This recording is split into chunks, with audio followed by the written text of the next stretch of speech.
Assalamualaikum warahmatullahi wabarakatuh. Ya, warahmatullahi. Kurang semangat, ulangi lagi. Assalamualaikum warahmatullahi wabarakatuh.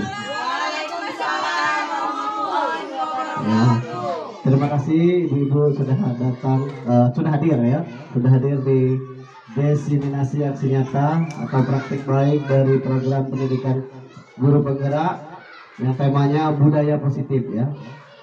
Nama Dede Purwanto, CGP Angkatan 11 dari SD Negeri 8 Lubuk Linggau. Nah, ini budaya positif ya. Jadi budaya itu kan termasuk tradisi, kebiasaan, sedangkan positif itu hal-hal yang baik. Jadi definisinya, jadi budaya positif di sekolah yaitu nilai-nilai atau kebiasaan-kebiasaan di sekolah yang berpihak kepada peserta didik agar mereka dapat berkembang menjadi pribadi yang kritis, hormat, dan bertanggung jawab. Nah, adapun perubahan paradigmanya, yang pertama kalau di sekolah yaitu menyenangkan, lingkungannya positif atau baik, aman, dan nyaman.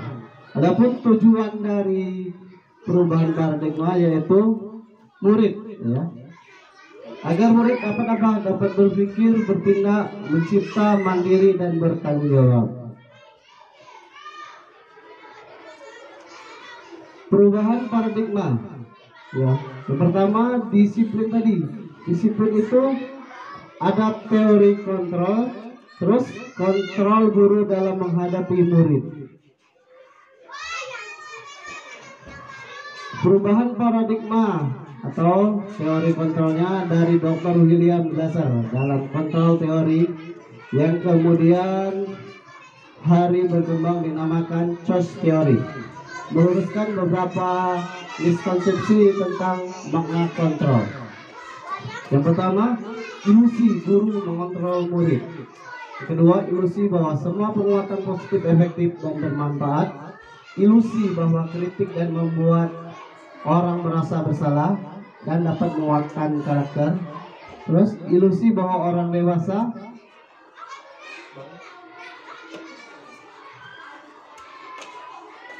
memiliki hak untuk memaksa. Selanjutnya, nah, adapun perubahan paradigma dari stimulus respon atau teori kontrol. Siapa sesungguhnya yang memiliki kontrol ya? Dari stimulus respon dan teori kontrol, kita mencoba mengubah agar orang berpandangan sama dengan kita. Kita berusaha memahami pandangan yang orang lain tentang dunia ya. Terus perilaku buruk dilihat sebagai suatu kesalahan. Semua perilaku memiliki tujuan. Orang lain bisa mengontrol saya, hanya Anda yang bisa mengontrol diri Anda. Saya bisa mengontrol orang lain, Anda tidak bisa mengontrol orang lain. Pemaksaan ada pada saat rujukan gagal, atau kolaborasi dan konsensus menciptakan pilihan-pilihan baru. Model berpikir menang kalah, model berpikir menang menang. Nah, what is disiplin? Jadi, apa itu disiplin? Ketika mendengar kata disiplin, apa yang terbayang dengan benak Anda? Apa yang terlintas di pikiran Anda? Kebanyakan orang akan menghubungkan kata disiplin dengan kata tertib, teratur, dan kepatuhan pada peraturan. Kata disiplin juga sering dihubungkan dengan hukuman. Padahal itu sungguh berbeda. Karena belajar tentang disiplin positif tidak harus dengan memberikan hukuman. Justru itu adalah salah satu alternatif terakhir, ya, terakhir. Dan kalau perlu tidak digunakan sama sekali. Nah, menurut Ki Hajar Dewantara, di mana ada kemerdekaan, disitulah harus ada disiplin yang kuat. Sungguh pun disiplin itu bersifat self-disiplin, yaitu kita sendiri yang mewajibkan kita dengan sekeras-kerasnya. Tetapi itu sama saja, sebab jikalau kita tidak cakap melakukan self-disiplin, wajiblah penguasa lain mendisiplinkan kita. Dan peraturan memiliki demikian itulah harus ada di dalam suasana yang merdeka. Ini menurut Ki Hajar Dewantara dalam pemikiran konsepsi keteladanan sikap merdeka cetakan kelima dari PT Halaman 470. Banyak kutipannya dari Ki Hajar Dewantara ya. Selanjutnya, jadi disiplin adalah kemampuan memerintah diri sendiri dalam mengontrol dan menguasai diri untuk memiliki tindakan yang mengacu pada nilai-nilai yang kita hargai dengan penuh tanggung jawab tanpa terperintah orang lain ya. Jadi kemampuan memerintah diri sendiri ya, agar bisa mengontrol dan menguasai diri sendiri untuk memiliki tindakan yang mengacu pada nilai-nilai kita dengan penuh tanggung jawab tanpa terperintah orang lain. Nah, teori motivasi perilaku manusia ada 3, yaitu dari motivasi eksternal, dan internal ya. Pertanyaannya, untuk menghindari ketidaknyamanan atau hukuman, apa yang akan terjadi jika saya tidak melakukannya? Untuk mendapatkan imbalan dari orang lain, apa yang saya dapatkan ketika saya melakukannya? Untuk menghargai diri sendiri, saya akan menjadi orang seperti apa yang saya lakukan. Nah, hukuman, konsekuensi, dan restitusi ya. Jadi ada 3 sanksi yang biasanya guru-guru lakukan apabila ya siswa melakukan kesalahan. Pasti ada hukuman, konsekuensi, dan restitusi. Ya, hukuman ya, yang pertama, sesuatu yang menyakitkan harus terjadi. Ini kalau hukuman ya. Tidak nyaman untuk murid dan anak untuk jangka panjang. Terus korban mendapatkan keadilan ya. Terus murid yang tidak mendapatkan keadilan ya. Kalau hukuman, murid atau anak akan tersakiti, perilaku pasif agresif meningkat ya. Jadi kalau hukuman biasanya tidak ada keadilan dan cenderung anak yang menjadi korban ya. Beda dengan konsekuensi. Kalau konsekuensi, sesuatu yang harus terjadi, tidak nyaman untuk murid atau untuk jangka panjang, jangka waktu pendek. Korban biasa diabaikan, murid atau anak dibuat tidak nyaman. Penguatan hanya bertahan dalam jangka waktu pendek. Beda dengan restitusi. Kalau restitusi merupakan pilihan, menguatkan untuk murid dalam jangka waktu panjang, korban mendapatkan ganti, murid atau anak mendapatkan penguatan, dan masalah akan terpecahkan. Ini restitusi ya, beda dengan hukuman tadi ya. Lanjut keyakinan kelas ya. Keyakinan kelas, kalau kita di awal pembelajaran guru mereka itu namanya kesepakatan kelas ya. Nah, di sini kalau keyakinan kelas itu nilai-nilai yang positif ya, nilai-nilai kebajikan universal yang disepakati secara tersirat dan tersurat, lepas dari latar belakang, suku, negara, bahasa maupun agama. Seorang akan lebih tergerak dan bersemangat untuk menjalankan keyakinannya daripada hanya sekedar mengikuti serangkaian peraturan tertulis ya. Lanjut. Nah, pembentukan keyakinan kelas ya. Yang pertama, keyakinan kelas bersifat abstrak daripada peraturan yang lebih rinci ya. Kalau dulu kita mengenal namanya tata tertib ya. Kalau tata tertib itu dibuat oleh guru, sedangkan keyakinan kelas atau kesepakatan kelas itu dibuat oleh siswa dan guru ya. Jadi siswa juga berhak untuk menyampaikan pendapatnya agar kelasnya bisa terasa nyaman ya, tertib. Terus keyakinan kelas berupa pernyataan-pernyataan yang universal ya, yang ini baru. Pernyataan keyakinan kelas nantiasa dibuat dalam bentuk positif ya, kata-kata yang positif ya. Keyakinan kelas hendaknya tidak terlalu banyak sehingga mudah diingat dan dipahami. Semua warga kelas sebaiknya ikut berkontribusi dalam membuat kegiatan kelas lewat curah pendapat ya. Selanjutnya, bersedia meninjau kembali keyakinan kelas dari waktu ke waktu. Nah, ya. Kalau peraturan selalu kembalikan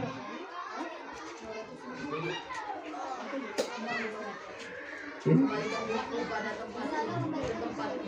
Nah, selalu kembalikan buku kepada tempatnya. Ya. Kalau keyakinan, tulis cuma tanggung jawab. Sudah, itu kata-kata positifnya ya. Dilarang mengganggu orang lain. Kalau dalam keyakinan kelas atau kesepakatan kelas, menghormati orang lain dan diri sendiri. Cukup dengan kata-kata itu saja. Terus hadir di sekolah 15 menit dan sebelum pembelajaran dimulai. Ya. Menghormati orang lain, komitmen pada tujuan. Ya. Dilarang melakukan kekerasan. Kalau kata-kata keyakinannya, keselamatan dan menghormati orang lain. Peraturan kelasnya dilarang menggunakan narkoba. Jadi tidak tentang kesehatan. Jadi apa? Secara umum deh ya. Bergantian atau menunggu giliran. Kalau keyakinan kelasnya menghormati orang lain dan kesabaran. Itu kata-kata positifnya. Gunakan masker. Kalau keyakinan kelas, kesehatan dan keselamatan. Jangan berlari di kelas atau koridor. Ya. Keyakinan kelasnya itu keselamatan dan keamanan. Ya. Ini kemarin sudah saya pernah coba ya praktekkan tentang membuat kesepakatan kelas atau keyakinan kelas. Biasanya kalau kesepakatan itu di awal mulai pembelajaran, siswa yang membuat kata-kata sendiri. Nanti kita gabung dari pendapat-pendapat mereka. Kemudian dipilih kata-kata yang baik untuk mereka sepakati bersama. Itu untuk kesepakatan kelas. Lanjut. Nah. Ini 5 kebutuhan dasar manusia. Ya. Semua orang senantiasa berusaha untuk memenuhi kebutuhannya dengan berbagai cara. Bila mereka tidak mendapatkan kebutuhannya dengan cara yang positif, mereka bisa melanggar peraturan melakukan hal-hal yang tidak sesuai dengan nilai-nilai kebajikan. Yang pertama, kebutuhan dasar manusia itu yang pertama kasih sayang dan rasa diterima. Ya. Jadi kasih sayang dan rasa diterima. Terus kebebasan, kesenangan dan penguasaan. Ya. Terus yang utamanya bertahan hidup. Nah, adapun 5 posisi kontrol seorang guru ya. Ada yang sebagai penghukum, pembuat rasa bersalah, teman, pemantau dan manajer. Ini memiliki positif dan negatif semua ya. Jadi penghukum, orang yang menjalankan posisi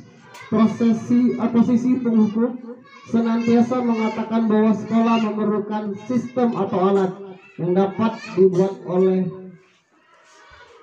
yang dapat lebih menekankan murid agar murid lebih dalam. Jadi penghukum ini posisi yang sebagai penghukum.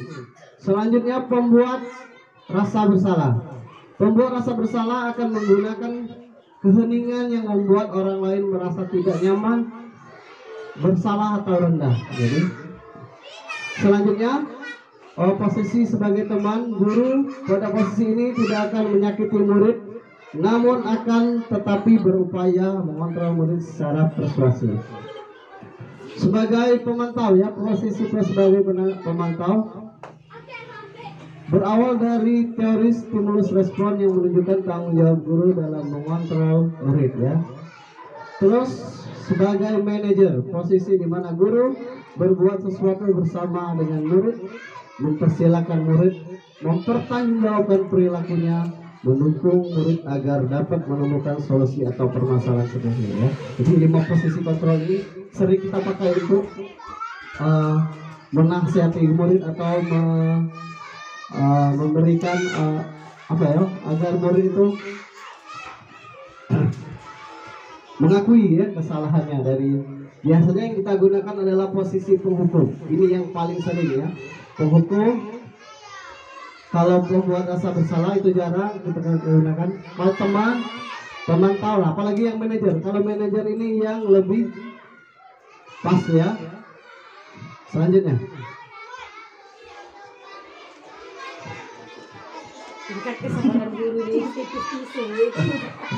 iya, ini kan teori saja. Teorinya. Kadang kita bagi, kadang kita enggak ya. Iya. 5 posisi kontrol ya, sebagai motivasi ya. Identitas gagal, identitas berhasil dan sukses, identitas berhasil sukses ya. Kalau penghukum membuat rasa bersalah, contohnya menghindari hukuman ya.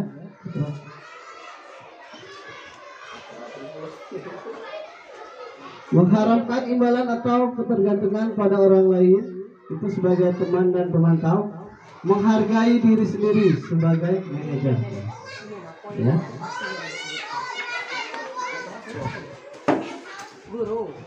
Guru atau guru berbuat ya. Guru berbuat, guru berbahasa. Gak baca kecil tulisannya. Ya, guru berbuat. Jadi kalau dia sebagai penghukum, dia menghardi, menunjuk-nunjuk, menyakiti, menyindir. Itu dia kalau sebagai penghukum. Kalau membuat rasa bersalah, contohnya dia berceramah dan mengatakan seharusnya ibu kecewa, itu ya. Kalau dia kata-kata sebagai pembuat rasa bersalah. Kalau sebagai teman, dia membuatkan alasan-alasan untuk muridnya. Kalau sebagai pemantau, menghitung dan mengukur. Sebagai manajer, mengajak pertanyaan-pertanyaan.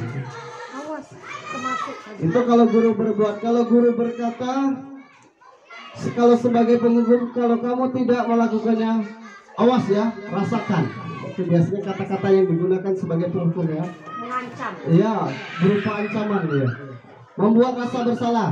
Kamu seharusnya kamu sudah tahu. Ibu telah sekali mengatakannya. Ibu stres. Ya. Berarti membuat anak itu merasa bersalah. Sebagai teman, ayolah lakukan demi ibu. Masa kamu tidak mau ingat? Masa kamu tidak mau ingat tidak ibu pernah bantu? Nah, itu sebagai teman. Sebagai pemantau, apa peraturannya? Balik lagi ke peraturan kalau sebagai pemantau. Nah, kalau sebagai manajer, apa yang kita yakini? Apa yang kita bisa kerjakan untuk memperbaiki masalah? Nah, balik ke kesepakatan kelas atau keyakinan kelas yang kata-kata positif tadi ya. Kemudian kalau hasilnya, kalau penghukum cenderung memberontak, menyalahkan orang lain dan berbohong. Kalau dia sebagai penghukum, membuat rasa bersalah, menyembunyikan atau menyangkal, berbohong. Kalau sebagai teman, dia ketergantungan. Pemantau menyesuaikan diri bila diawasi. Menghargai diri sendiri, manajer menguatkan pribadi. Nah, itu panjangnya. Jadi ya, ini kata-kata yang biasa dipakai untuk 5 posisi kontrol aja deh. Nah, ini pernyataan atau siapa yang mengatakan saya kecewa sekali dengan kamu. Ini kata-kata yang sering dipakai untuk membuat orang yang merasa bersalah. Terus kamu tidak pernah benar melakukannya. Itu penghukum ya. Jadi seolah-olah anak itu salah terus ya. Pernyataan selanjutnya, ayolah lakukan demi bapak atau ibu sebagai teman. Terus apakah kamu mau mendapatkan stiker berbintang hari ini? Ini sebagai pemantau ya. Biasanya stiker bintang itu biasanya kelas-kelas rendah, kalau dia biasa pakai bintang-bintang itu ya. Penghargaan biasanya. Selanjutnya, bagaimana kamu bisa menyelesaikan masalah ini? Ini sebagai manajer. Jadi ya, siswa sendiri yang masalah dia mencari sendiri solusinya. Terus kamu selalu yang paling terakhir. Ini penghukum lagi ya. Ya sebagai penghukum. Lanjut. Nah, kemarin sudah kami belajar tentang segitiga restitusi, cara menyelesaikan masalah dari permasalahan tersebut ya. Jadi proses menciptakan kondisi bagi murid untuk memperbaiki kesalahan mereka sehingga mereka bisa kembali pada kelompok mereka dengan karakter yang lebih kuat. Melalui restitusi guru dapat 1. Membantu murid lebih memiliki tujuan disiplin positif serta memulihkan dirinya setelah berbuat salah. Kedua, membantu murid untuk jujur terhadap diri sendiri dan mengevaluasi dampak dari kesalahan yang dilakukan. Ketiga, memberikan penawaran bukan paksaan. Nah, ya. Adapun segitiga restitusi, yang pertama menstabilkan identitas dulu. Dia menstabilkan identitas. Biasanya, ya, setiap orang pasti pernah melakukan kesalahan. Kamu bukan orang satu-satunya yang pernah melakukan ini, ya. Terus validasi tindakan yang salah. Kamu tentu punya alasan mengapa melakukan itu. Adakah cara yang lebih efektif untuk mendapatkan apa yang kamu butuhkan? Yang terakhir, menanyakan keyakinan kelas, ya. Nilai-nilai apa yang telah disepakati kita. Terus kamu ingin menjadi orang yang seperti apa?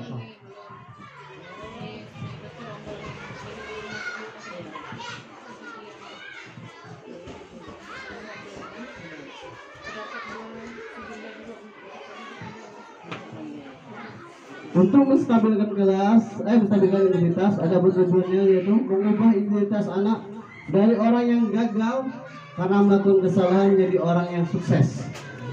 Anak yang melanggar peraturan karena sedang mencari perhatian, biasanya mencari perhatian. Kalau anak yang melakukan kesalahan adalah anak yang sedang mengalami kegagalan.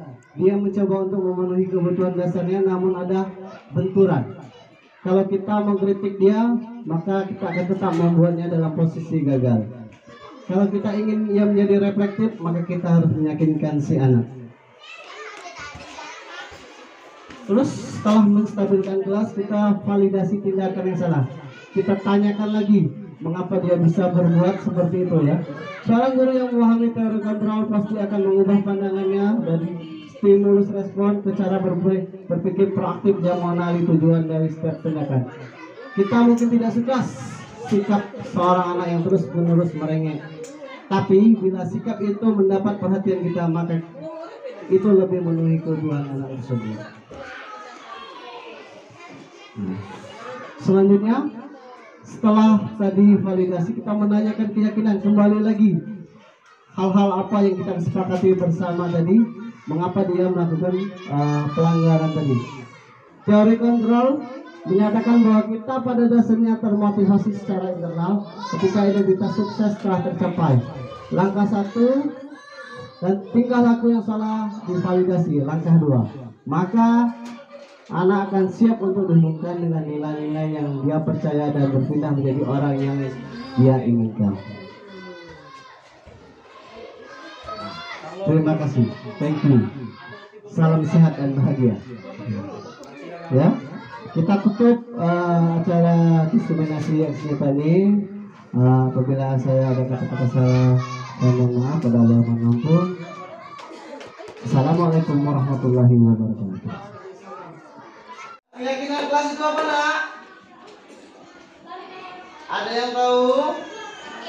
Ya, jadi keyakinan kelas itu kata-kata positif, ya, atau kata-kata yang memberi motivasi. Misalnya di kelas, ya, kata motivasinya saling tolong menolong, bertanggung jawab, ya. Kalau kemarin, ya, kita belajar kesepakatan itu biasanya lebih panjang, ya. Tapi kalau keyakinan, kata-kata positif yang memberi apa, ya, makna kepada teman, yang misalnya, ya, Raka, ya, sering ganggu teman. Misalnya kamu pengen apa kelas nih? Pengen nyaman, Bang, tertib, ya.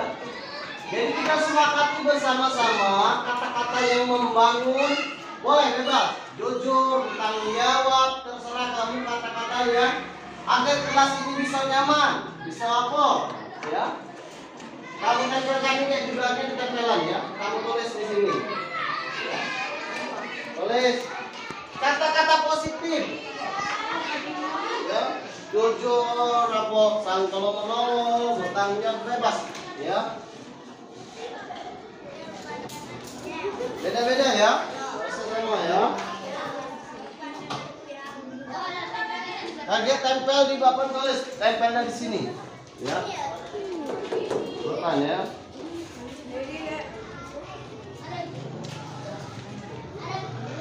Ya, Mak.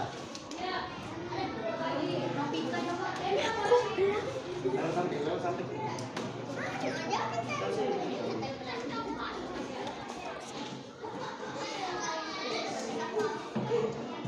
Boleh, bebas ya. Kamu pengen kelas ini apa? Lagi dulu. Boleh ditempel sudah. Tempel. Ini kan ada lem, belakangnya ada lem ya. Nah, ini. Jangan di tempat lem, di sininya ya. Nah, kalau di sini kan nah ditempel bisa di sini nah. Nah, jangan di sini nulisnya, berarti di belakang. Ada tempelan. Pegang-pegang raba-raba kalau ada tempelan, ini itu lemnya. Jangan di tempat lemnya, nulisnya di belakangnya.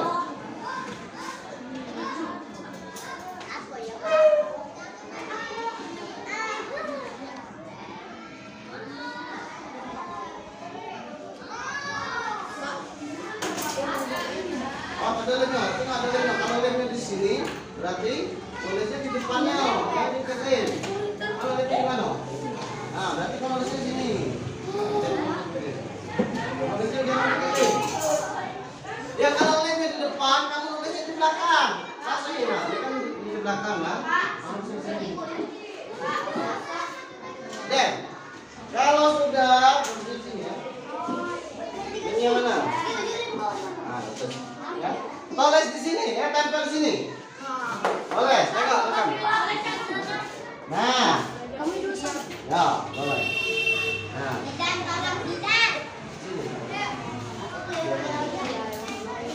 Nah, mari sih. Bawahnya boleh. Ya.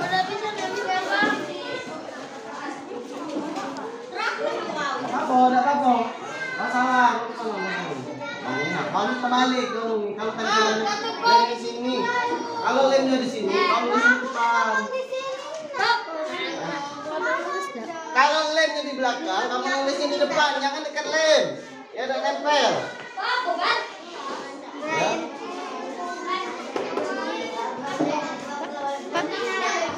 Ya sama ada apa? Tulis ada apa? Ya kamu pengen kelasnya Pak, kami pengen kelasnya hening, apa terserah kamu pengen kelasnya apa ya kan kata-katanya membangun ya saling tolong menolong Pak boleh kerja sama boleh ya inilah kata-kata positifnya ya kata-kata yang membangun.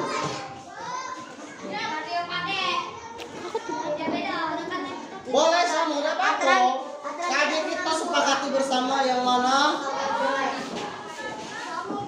Nah. Apa mau sudah duduk yang sudah duduk ya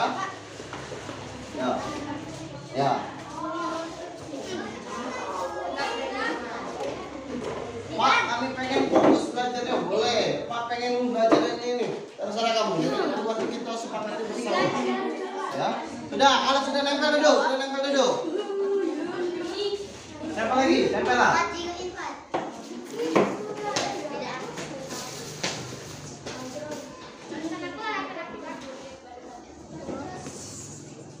Sudah? Siapa lagi yang belum? Satu baik dosa banyak pendek baik. Dosa banyak. Banyak nih kok. Satu baik bertanggung jawab itu kalau dosa. Sebenarnya. Satu baik dosa banyak. Dua kata boleh bertanggung jawab itu kan satu kata tapi dia artinya berkaitan bertanggung jawab. Tempel lah, bebas lah. Nah, boleh. Satu lagi. Dikit baik sebanyak-banyak. Kalau kita yang panjang-panjang kemarin itu yang keyakinan kelas. Ini kalau kesepakatan kelas. Kalau ini keyakinan, kata-kata yang positif, disiplin positif, datang tepat waktu misalnya. Boleh. Berarti disiplin. Sudah? Ada lagi? Sudah? Oke. kita sepakati bersama. Yang pertama, saling tolong menolong ya. Ada di sini ya. Saling menolong deh ya, saling menolong. Nah, terus nggak ribut dan atau bertanggung jawab ya. Berarti kita ambil satu aja nak ya. Tidak ribut. Berarti kalau bahasanya tidak ribut apa? Tertib ya, tertib. Kalau sama kita ambil satu aja. Indah dan nyaman. Jujur. Berarti kita ambil ini kata-kata jujur, sudah ada jujur, ambil boleh jujurnya. Terus nyaman, boleh. Tidak ada suara belajar, tadi masuk ke tertib. Jujur sudah, saling menolong sudah, bertanggung jawab belum? Bertanggung jawab. Sopan santun, nah boleh ya, sopan santun. Oh, bukan Pak sopan ya. Sopan santun berarti sopan santun. Ini kata-kata positif. Jangan sampai ditulis B tapi tidak dilaksanakan. Bertanggung jawab sudah. Bertanggung jawab, jujur sudah, sopan sudah. Apa bertanggung jawab lagi, tidak nakal. Berarti tidak nakal masuk ke mana? Tertib. Apa? Tidak mengganggu teman. Berarti apa? Bahasanya yang lain kalau tidak nakal. Ya, berlaku baik ya, berlaku berarti apa? Berbuat baik berarti ya, tidak nakal, berbuat baik ya. Terus tidak mengganggu, tadi berbuat baik, harus bertanggung jawab sudah, belajar dengan serius, berarti belajar dengan serius, masuk ke fokus ya, fokus belajarnya ya. Fokus sudah belajar, fokus jujur di dalam kelas seperti tertib, saling membantu. Tertib sudah, tidak nyaman karena sedang diganggu, membantu teman. Nah, masuk tadi tolong menolong. Apalagi sudah aman, nyaman tadi. Sudah, berarti ada 8 ya, yang lain sudah sama semua. Ini ya, keyakinan kelas kita ada 8 ya. Yang pertama, saling tolong menolong. Jadi kalau di dalam kelas ini tidak boleh ya saling menolong. Jadi saling membantu kawannya, kalau kawannya susah kamu saling bantu. Ini kata-kata kamu yang kamu buat sendiri ya. Tertib berarti tidak boleh ribut, tidak boleh apa? Ulak-ilik kalau lagi belajar ya, tertib. Jujur, nah ada barang kawannya, kalau ditemukan dikembalikan, jangan mengambil barang yang bukan hak kamu. Terus nyaman belajarnya, nyaman gimana caranya ya, tidak mengganggu kelas, tertib, bersih ya. Bertanggung jawab, nah ada tugas dikerjakan ya, tidak boleh jangan lupa bertanggung jawab. Berarti pekerjaannya piket kelas, terus PR-nya dibuat. Sopan santun, nah sopan santun sekarang nih, sopan santun nih lah mulai luntur dengan guru lah mulai ya. Kalau ada guru zaman Pak dulu nunduk lah, kita menghormati, saling ya, sopan santun. Berbuat baik, nah berbuat baik kepada orang lain, temannya, guru ya. Terus fokus belajarnya, harus fokus. Nah ini 8 keyakinan kelas kita yang harus kita sepakati, kita laksanakan ya, kita taati. Paham? Ya, nanti Pak main lagi ya, yang lebih besar. Sudah? Pak. Sudah. Selamat pagi. Barka, silakan duduk. Barka tahu dipanggil ke sini? Mungkin berkaitan dengan tugas di pos. Ya, benar. Kemarin kamu masuk kan? Ya, Pak. Tetapi saya tidak melakukan tugas.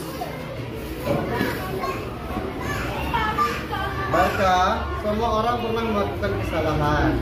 Begitu juga, Pak, karena kita manusia yang tidak sempurna. Di sini Pak tidak akan mencari kesalahan, tetapi Pak di sini mencari solusi agar Barka bisa mengumpulkan tugas. Saya tidak bisa mengerjakan tugas tidak bisa ikut mengumpulkan Mengapa tidak selesai padahal semua teman-teman kamu bisa selesai? Saya capek dan soalnya saya tidak jadi saya tidak bisa menyelesaikan. Kamu masih ingat keyakinan kelas kita? Kira-kira kamu lakukan itu sudah dengan keyakinan kamu belum? Keyakinan yang mana? Nah, ternyata kamu tahu. Lalu apakah kamu punya solusi untuk masalah kamu?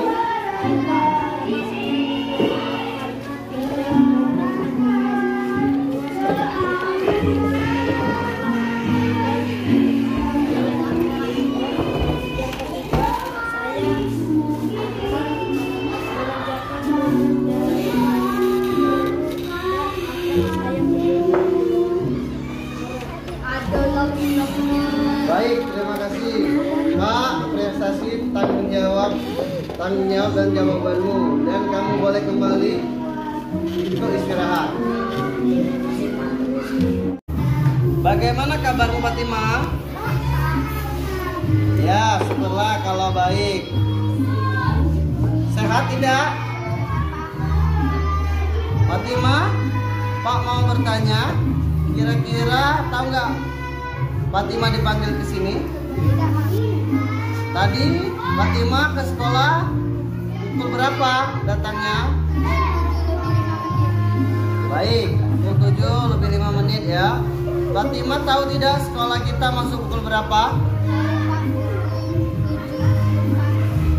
7 tepat ya. Kalau begitu berarti Fatimah termasuk datangnya tepat waktu atau terlambat? Ya, semua orang termasuk Pak ya pernah melakukan itu ya. Itu perbuatan baik atau tidak? Nah, itu satu kesalahan atau tidak?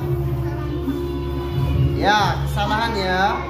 Semua orang itu pernah melakukan kesalahan, termasuk Pak. Pak juga pernah melakukan kesalahan. Ketika Pak mengikuti suatu kegiatan, Pak juga pernah datang terlambat ke acara itu. Fatimah coba ceritakan mengapa Fatimah bisa datang terlambat ke sekolah. Oh, bangunnya kesiangan ya. Mengapa kamu bangun kesiangan?